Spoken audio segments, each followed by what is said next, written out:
Hello student, welcome back to my YouTube channel. आज हम बच्चों आपकी वर्कशीट नंबर 64 करने वाले हैं। अगर आप मेरे चैनल पे नए हैं तो चैनल को जल्दी से सब्सक्राइब कर लें, वीडियो को लाइक कर दें और अपने दोस्तों के साथ भी शेयर करें और कमेंट करके ज़रूर बताएंगे बच्चे कि आपको हमारी वीडियो कैसी लगी है। तो वर्कशीट 64 है क्लास 10th के लिए और ये आपके 10 दिसंबर की वर्कशीट है और सामाजिक विज्ञान की वर्कशीट है। और यहाँ पे बच्चे आप अपना नाम लिखोगे, यहाँ पे क्लास टीचर का नाम लिखोगे। तो इसमें हम जो आज करने वाले हैं आपका राजनीतिक विज्ञान का जो संघवाद का चैप्टर है उसकी हम पुनरावृत्ति करेंगे। तो इसमें आपके कुछ क्वेश्चन दिए हैं, 3 से 5 अंक वाले आपके क्वेश्चन, 10 क्वेश्चन दिए हुए हैं। स्रोत आधारित प्रश्न दिए हैं जो आपको अनुच्छेद को पढ़ के इसके आंसर्स देने थे, तो ये भी दिए हुए हैं, ये भी मैंने कराए हैं। और तो आइए हम फटाफट इसके आंसर्स करना स्टार्ट करते हैं। सबसे पहले हम करेंगे क्वेश्चन नंबर आपका फर्स्ट। भारतीय संविधान में शक्तियों का बंटवारा किस प्रकार किया गया? तो भारतीय संविधान में शक्तियों का बंटवारा 3 सूचियों में किया गया है। भारतीय संविधान में शक्तियों का बंटवारा 3 सूचियों में किया जाता है। तो पहले बच्चों इसमें संघ सूची है, इसमें आपके 100 विषय दिए जाते हैं। 100 विषय में जो मेन है मुद्रा, बैंकिंग, सुरक्षा, विदेशी नीति आदि इन विषयों पर कानून बनाने का अधिकार किसके पास है? केंद्र सरकार के पास है। ओके, देन इसके बाद आपका जो इसमें क्वेश्चन है संघ आपकी जो है संघ सूची, इसमें लगभग आपके 100 विषय दिए गए हैं, जैसे हम इसे कर चुके हैं। इसके बाद आपका जो है राज्य सूची में 61 विषय शामिल हैं, जैसे पुलिस, स्वास्थ्य, सिंचाई, स्थानीय सरकार। इन विषयों पर कानून बनाने का अधिकार किसके पास है बच्चों? राज्य सरकार, यानी कि पुलिस और आपकी स्वास्थ्य, सिंचाई वगैरह स्थानीय सरकार। तो ये किसके अंतर्गत आते हैं? ये विषय ये आपके राज्य सूची में आते हैं, यानी कि ये राज्य सरकार के पास आते हैं। तो आपको क्लियर होगा। मुद्रा, बैंकिंग, सुरक्षा नीति, यानी कि सुरक्षा में देश की सुरक्षा से संबंधित जो भी बात होगी, विदेशी नीति संबंधित जो भी बात होगी वो कौन करेगा? इस पे केंद्र सरकार के पास इस पे कानून बनाने का अधिकार है, जो कि केंद्र सरकार कानून बनाती भी है इसके ऊपर। बाकी पुलिस, स्वास्थ्य हो गया, सिंचाई, इसके ऊपर राज्य सरकार बनाती है।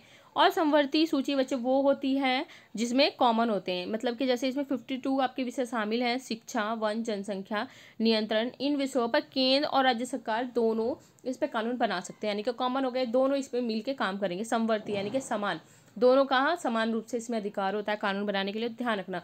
संघ यानी कि केंद्र सरकार इसमें मेन कानून बनाएगी। राज्य सूची यानी कि राज्य सरकार मेन सूची बनाएगी। समवर्ती सूची, सम यानी कि समान, समवर्ती, अब ध्यान रखना, सम यानी कि समान, यानी कि दोनों को समान रूप से इसमें अधिकार मिला होता है।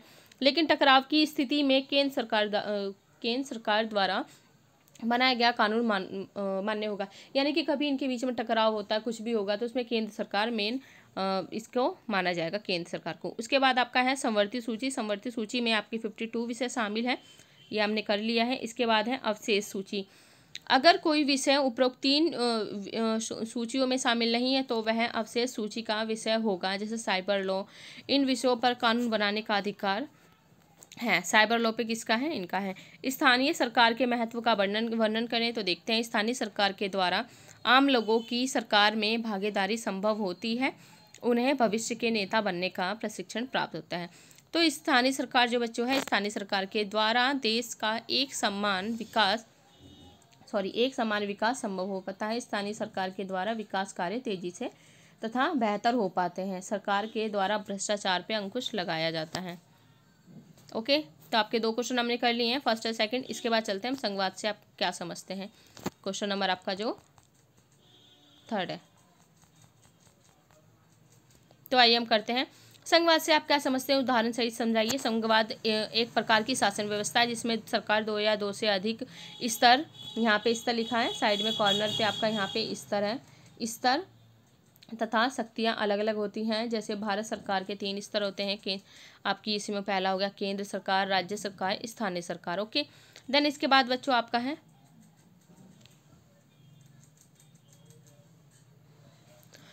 संविधान में संघ शब्द का उपयोग नहीं किया गया था, लेकिन भारतीय संघों के सिद्धांत पर आधारित है। क्यों? ये तो बात है कि बच्चों अगर पूरा संविधान आप उठा के खंगाल के देख लो तो उसमें आपको संघ जो शब्द है ये नहीं मिलेगा, लेकिन फिर भी बोला जाता है कि यहाँ क्या है, ये संघवाद है। लेकिन यहाँ पे पूरे संविधान में आप ये वर्ड नहीं देखोगे। तो आइए हम इसी को ही आगे करते हैं। भारतीय संघ में वही सभी लक्षण हैं जो भारत को संघ बनाते हैं। संघ बनाने के जो लक्षण होते हैं, संघ बनाने की जो विशेषताएं होती हैं वो कुछ इस प्रकार है, जो आपको करनी है। बहुत इंपॉर्टेंट क्वेश्चन है, अभी भी और आगे भी आपके काम आएगा। भारतीय संघ में सभी लक्षण हैं जो भारत को संघ बनाते हैं। भारत में सरकार के 2 से अधिक स्तर हैं। सभी प्रकार की सरकार एक ही नागरिक समूह पर शासन करती है। सभी प्रकार की सरकारों की शक्तियाँ अलग अलग हैं और सभी प्रकार की सरकार के आय के साधन अलग अलग हैं। भारतीय संघ में एकल न्याय व्यवस्था है। तो एकल, इसमें न्याय व्यवस्था कैसी है बच्चों? एकल है। ओके, और इसमें सभी सरकारों की शक्तियाँ अलग हैं। जैसे हमने देखा केंद्र सरकार की अलग है, राज्य सरकार की अलग है, स्थानीय सरकार की अलग है, और सरकार के यहाँ पे 2 से अधिक स्तर हैं। यानी कि जो संघ की एक विशेषता होनी चाहिए, वो सारे लक्षण हमारे भारत में देखने को मिलते हैं, इसलिए इसे संघात्मक व्यवस्था बोला जाता है। आगे है 1990 के पहले चरण और बाद में केंद्र राज्य संबंधों का विश्लेषण करना। तो केंद्र राज्य संबंधों का विश्लेषण हम करेंगे। यहाँ पे प्रथम चरण में 1947 से 69 तक का काल रहा था। केंद्र तथा राज्य दोनों में कांग्रेस की सरकारें थीं। आपसी में इनका तालमेल बेहतर था। पहले क्या था बच्चों? पहले दोनों में, केंद्र और राज्य में, दोनों की सेम सरकार थी। यानी कि कांग्रेस केंद्र में भी थी, राज्य में थी। जैसे अभी आपका केंद्र में मोदी की यानी कि बीजेपी की सरकार है, और जैसे हम अपने दिल्ली का देखेंगे तो यहाँ केजरीवाल, इनकी आम जनता पार्टी की सरकार है। तो इनका तालमेल सही नहीं होगा, क्योंकि दोनों में अलग अलग पार्टियां हैं। वहाँ दूसरे पार्टी की सरकार है या दूसरे पार्टी की सरकार है। अगर केंद्र में भी उसी पार्टी की सरकार हो, जैसे एग्जाम्पल फॉर आपकी केंद्र में सरकार है बीजेपी पार्टी की, और राज्य में भी आपकी सरकार है बीजेपी पार्टी की। कहाँ पे? यूपी में योगी सरकार। तो यूपी में जो योगी सरकार है बच्चों, और केंद्र में आपके बीजेपी पार्टी, दोनों ही बीजेपी पार्टी की है, तो इनका तालमेल काफ़ी अच्छा बना रहता है। जो विकास के कार्य होते हैं वो भी काफ़ी अच्छे सही प्रकार से होते हैं। प्रथम चरण हमने देख लिया। सेकंड और द्वितीय चरण आपका है, इसमें है द्वितीय चरण में। यह चरण 1969 से 1990 तक का रहा था। इस काल के दौरान केंद्र में कांग्रेस की सरकार थी, जब भी कई राज्यों में प्रांतीय दलों की सरकार थी। इस दौरान केंद्र तथा राज्य के बीच में अब यहाँ से टकराव होना शुरू हुआ। 1947 लेके 1969 तक, 1947 से 69 तक बिल्कुल ठीक चला था, लेकिन उसके बाद जैसे सरकारें अलग अलग आने लगी, वहाँ से इनका तालमेल खराब हुआ थोड़ा। और तृतीय चरण में 1990 के बाद गठबंधन का दौर था। अब केंद्र सरकार में प्रांतीय दलों की भी भागीदारी थी। इसके कारण आपसी संतुलन का तालमेल बेहतर नहीं रहा। 1992 में संवैधानिक संशोधनों की व्याख्या कीजिए, जिसके अनुसार भारत में स्थानीय सरकार की स्थापना है। तो वास्तविक विकेंद्रीकरण की दिशा में एक बड़ा कदम 1992 में उठाया गया था। तो संविधानों की जो हम व्याख्या देखेंगे, उसमें जो स्थानीय सरकार की स्थापना हुई थी, उसमें बहुत बड़ा कदम उठाया गया था। जैसे अब स्थानीय स्वशासी निकायों में चुनाव नियमित रूप से कराना अनिवार्य किया गया। स्थानीय सरकार में भी अनुसूचित जातियों, अनुसूचित जनजातियों और पिछड़ी जातियों के लिए सीटें आरक्षित की गई थी। और कम से कम 1/3 पद किसके लिए थे? 1/3 यानी कि 33% किसके लिए कर दिए गए रिजर्व? इसमें महिलाओं के लिए कर दिए। तो इसमें क्लियर है बच्चों, यानी कि इसमें स्थानीय सरकार में जो अनुसूचित जाति वगैरह के वो लोग भी शामिल कर लिए गए, और इसमें चुनाव भी नियमित समय से अब होने लगा है, और इसमें महिलाओं को भी इसमें शामिल कर लिया गया था। तो काफ़ी इम्पोर्टेंट चीज़ें हैं। इसके बाद है हर राज्य में स्थानीय चुनाव कराने के लिए राज्य चुनाव आयोग का गठन किया गया। राज्य सरकार को अपने राजस्व और अधिकारों का कुछ हिस्सा स्थानीय स्वशासी निकायों को देना पड़ता है। यानी कि जैसे बच्चों पंचायत हो गई आपकी, दिल्ली में एमसीडी वगैरह हो गई, तो ये उसी का ही एक एग्जाम्पल्स है स्थानीय का।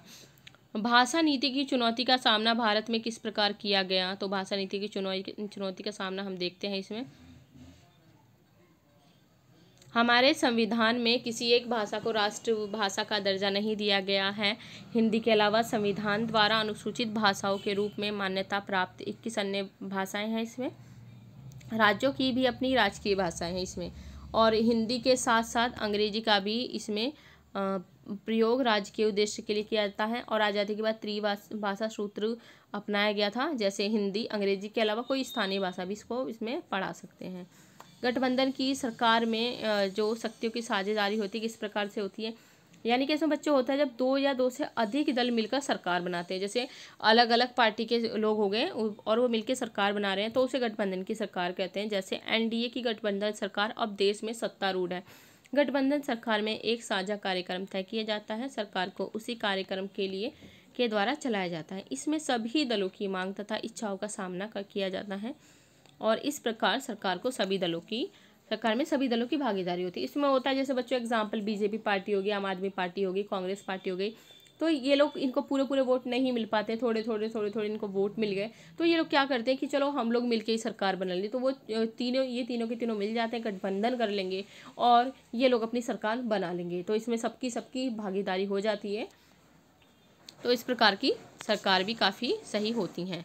इसके बाद 9th है पंचायती राज प्रणाली की किन्हीं 2 उपलब्धियों और किन्हीं 2 चुनौतियों को बताइए। तो बच्चों पंचायती राज व्यवस्था काफ़ी अच्छी भी है, काफ़ी सही है, क्योंकि गांव के लेवल पे गांव के जो लोग होते हैं वहाँ पे काफ़ी सारे ऐसे केसेस होते हैं जो हम जाके नहीं देख सकते। तो गांव के कुछ ऐसे केसेस जो वहाँ पे स्थानीय शासन के द्वारा यानी कि पंचायतों के द्वारा उन्हें सुलझाया जाता है। तो ये जो गांव के जो पंच होते हैं यानी कि 5 जो मेन होते हैं, पंच परमेश्वर जो बोला जाता है पंचायत, तो वो क्या करते हैं, इनका सॉल्यूशन करते हैं। जैसे काफ़ी जो छोटे छोटे वहाँ के मुद्दे हो गए यानी कि शादी से रिलेटेड या खेत के ज़मीन पे विवाद हो गया कुछ ऐसे, तो इन मुद्दों का यहाँ पे सुलझाया जाता है। जैसे यहाँ की उपलब्धियाँ देखेंगे, आम लोगों की सरकार में भागीदारी बढ़ी है। तो बच्चों ये देखो एकदम से गाँव में कोई भी अगर प्रॉब्लम होती है तो वो एकदम से कोर्ट नहीं जा सकते हैं, कानून का जो दरवाज़ा उसे नहीं खटखटा सकते हैं, तो वो क्या होता है सीधे पंचायत के पास जाते। तो कहीं ना कहीं अब जो लोगों की भागीदारी उसमें बढ़ गई है, इससे स्थानीय विकास में प्रगति हुई है और भ्रष्टाचार कम हुआ है। स्थानीय विकास में प्रगति इसलिए हुई है बच्चों, जो पहले काफ़ी मनमानी जो गांव वगैरह में हो जाती थी, इस टाइम सबसे अगर आप गर्ल्स हैं, सबसे कॉमन जो चीज़ें देखने को मिलती है वहाँ क्या होता है, शादी कर दी जाती है। शादी करने के बाद अपनी मनमानी के हिसाब से लड़कियों को छोड़ दिया जाता है कि नहीं हम नहीं रख रहे हैं, या दहेज नहीं मिला हमें इसलिए हम छोड़ रहे हैं, या हमें दूसरी चाहिए। अगर उसे जैसे कोई भी अगर प्रॉब्लम है, अगर उसे बेबी नहीं हुआ उसकी वजह से भी छोड़ते, मतलब इतनी प्रताड़ना गांव में की जाती थी। तो जब से ये पंचायत राज व्यवस्था शुरू हुई है तब से ये चीज़ें काफ़ी कम हुई हैं और तब से इनका पॉजिटिव चीज़ देखने को मिला है। और किसी को कोई प्रॉब्लम भी होती है तो वहाँ पे जाके पंचायत का दरवाज़ा खटखटा सकते हैं। इसकी जो चुनौतियाँ वो हम देखेंगे, स्थानीय सरकार को कम शक्तियाँ प्राप्त हैं और धन अभाव की भी समस्या है, क्योंकि यहाँ पे इन्हें इतना शक्ति इसको नहीं दी गई है पंचायतों को, और धन का भी अभाव की समस्या है, क्योंकि इन्हें जो है जो प्रोवाइड किया जाता है वो इनकी सिचुएशन और जो इनकी ज़रूरत होती है उसके अकॉर्डिंग ही प्रोवाइड किया जाता है, और टाइम टू टाइम भी प्रोवाइड नहीं किया जा सकता है। और कुछ ऐसे भी होते हैं जो इनको सबसे पहले इन्हें खुद अपना घर बनाने की रहती है। हिंदी भाषा को बढ़ावा देने के लिए भारत सरकार की आधिकारिक नीति को स्पष्ट कीजिए। तो आप देख सकते हैं देश की आज़ादी के बाद पूरे देश को एकता के सूत्र में पिरोने के लिए एक भाषा की जरूरत महसूस हुई थी। 14 सितंबर 1949 को हमने हिंदी भाषा को राजभाषा के तौर पर स्वीकार किया था। सरकार के द्वारा यह तय किया गया कि जब तक कि हिंदी का पूर्ण रूप से विकास नहीं हो जाता तब तक अंग्रेजी भाषा जारी रहेगी। तब से अब तक हिंदी को बढ़ावा और भारत सरकार की आधिकारिक नीति रही है। इस नीति का परिणाम है कि देश के हर कोने में हिंदी बोलने तथा समझने वाले अब मौजूद हैं। इसके बाद बच्चों स्रोत आधारित जो आपके प्रश्न थे वो हम करने वाले हैं। तो आपके वो 10 क्वेश्चंस कंप्लीट हो गए हैं। जो आपका अनुच्छेद के पे बेस्ड जो प्रश्न थे वो करेंगे हम। तो अनुच्छेद आप पढ़ लें अगर आपको पढ़ना है तो, नहीं तो हम यहाँ डायरेक्ट इसके आंसर कर रहे हैं, सॉल्यूशन कर रहे हैं, क्योंकि आपको यहाँ आप डायरेक्ट सॉल्यूशन प्रोवाइड किए जाएंगे। तो हम स्रोत आधारित क्वेश्चन करेंगे 1 से लेकर 4 तक। तो आइए हम इसे स्टार्ट करते हैं। अपने शब्दों में संघवाद की परिभाषा लिखो। तो संघवाद एक ऐसी शासन व्यवस्था है जिसमें सरकार 2 या 2 से अधिक स्तर होते हैं तथा शक्तियों का बंटवारा होता है। नेक्स्ट क्वेश्चन इसमें है कि आपकी सरकार के एकात्मक रूप से आप क्या समझते हैं? एक ऐसी शासन व्यवस्था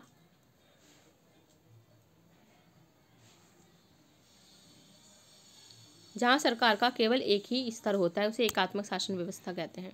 इसके बाद है भारत संघीय सरकार का कौन सा रूप है? तो साथ जोड़कर रखना, होल्डिंग टुगेदर फेडरेशन।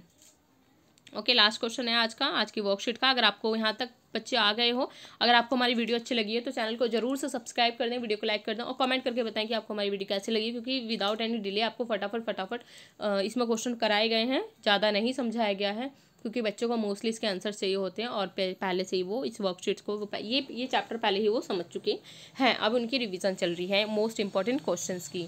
ऊपर दिए गए अनुच्छेद का संक्षिप्त विवरण अपने शब्दों में लिखिए। तो संघात्मक शासन व्यवस्था एक ऐसी शासन व्यवस्था है जिसमें शक्तियों का बंटवारा होता है। संघात्मक शासन व्यवस्था में सरकार 2 या 2 से अधिक स्तर पर होते हैं जिनकी अपनी अपनी शक्तियां होती हैं। संघात्मक शासन व्यवस्था की एकदम विपरीत एकात्मक शासन व्यवस्था है जिसमें सरकार का एक ही स्तर होता है। एकात्मक शासन व्यवस्था सामान्यतः छोटे देशों में पाई जाती है। अगर बच्चे आप यहाँ तक आ गए हो, हमारी वीडियो अच्छी लगी तो चैनल को जरूर से सब्सक्राइब कर दें और वीडियो को शेयर भी कर दें और लाइक कर दें और कमेंट करके बताएं कि आपको हमारी वीडियो कैसी लगी है। और आपको आगे भी इस तरीके से 10th क्लास की वीडियोस प्रोवाइड की जाएंगी। और आपके बच्चों जो CBSE के काफ़ी पहले साल के आए हुए पेपर हैं, आपको 10 सालों के जो 10 ईयर्स के पेपर्स हैं वो भी आपको यहाँ प्रोवाइड किए जाएंगे। तो बने रहे हमारे चैनल पे। आपको सारे के सारे CBSE के पेपर, हर एक सब्जेक्ट का आपको CBSE का पेपर, उसका सोल्यूशन 10 सालों का प्रोवाइड किया जाएगा। और जैसे ही CBSE की लेटेस्ट अपडेट होती है वो आप तक पहुंचाई जाएगी। तो हमारे चैनल पे हमारे साथ जरूर बने रहेंगे। ओके, तो मिलते हैं नेक्स्ट वीडियो में नेक्स्ट वर्कशीट के साथ। तब तक के लिए good bye, take care, bye and thank you so much for watching my video.